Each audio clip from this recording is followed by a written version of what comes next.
আরে হ্যাঁ, আমি বাড়ির পাশে মেলায় চলে এসেছি, তুই এখন আমাকে ডিস্টার্ব করিস না, ফোন রাখ। ভাইয়া এখানকার একটা দোলনা টিকিট দিয়ে দাও। আবে তুই আমাকে ছেড়ে দেওয়ার পর তুই এখানে টিকিট বিক্রি করছিস? তোর এটা করার সামর্থ্যই আছে? আবে বেশি কথা বলিস না খেবড়ি, ফালতু কথা বলিস না, তাড়াতাড়ি একটা টিকিট দিয়ে দে। 200 টাকা একটা টিকিট। আবে 200 টাকা? আমি 100 টাকা দিব। 100 টাকা? আবে তুই আমার পুরাতন ভালোবাসা, তুই আমাকে 100 টাকা দিবি কেন? তুই ফ্রিতে ঝুলে নে। ফ্রিতে চলে নেবো, এবার হয়েছে না কথা? আজ পর্যন্ত এর বলধর স্বভাব গেল না। আরে বাহ, ফ্রিতে ঝুলে কতই না মজা আসছে।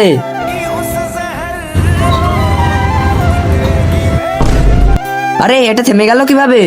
কিন্তু তার আগে তুমি যদি জীবনে একবার হলেও এখানে যেতে চাও তাহলে ভিডিওটিকে লাইক করে চ্যানেলটিকে সাবস্ক্রাইব করো আর কমেন্টে ইনশাল্লাহ লিখে যাও। আরে আমাকে কেউ নিচে নামাও, কেউ কি শুনছো? আমাকে কেউ নিচে নামাও। আবে এই দোলনা উপরে কেন থামিয়ে দিয়েছিস তুই? এবারে এসেছে না মজা? নিচে নামানোর জন্য 5000 টাকা লাগবে, তাড়াতাড়ি দে আমার নাম্বারে। ঠিক আছে ঠিক আছে, আমি দিচ্ছি।